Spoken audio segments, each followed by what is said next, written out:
Les résidents de plusieurs quartiers de la région métropolitaine de Port-au-Prince affichent une ferme détermination à lutter contre les gangs. Dans les quartiers de Sainte-Marie, de Mussy, Turgeot, Croix-des-Prés, les habitants étaient sur pied de guerre.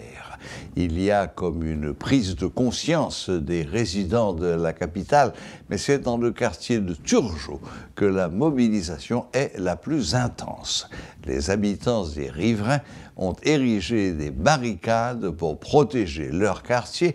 De plus, ils mettent en garde les éventuels visiteurs. Afin d'éviter d'autres incursions des bandits, les citoyens appellent les propriétaires à ne pas louer leur maison à des inconnus.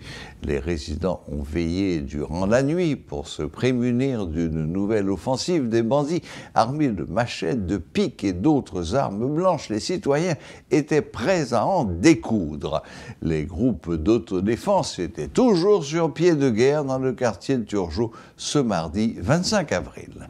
Rappelons que plus d'une vingtaine de présumés membres de gangs ont été tués par les membres de la population à Canapé-Vert lundi. Parallèlement, le Premier ministre Ariel Henry a salué le travail réalisé par la police nationale.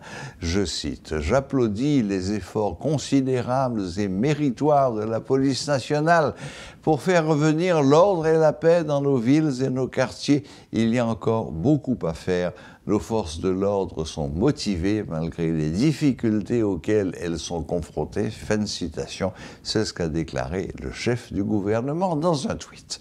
Tout en présentant ses sympathies aux policiers blessés lors des dernières opérations, le Premier ministre a donné la garantie que les problèmes liés à la sécurité seront résolus dans le but de faire avancer le processus d'organisation des élections en vue du retour à l'ordre constitutionnel souhaité par toutes et tous.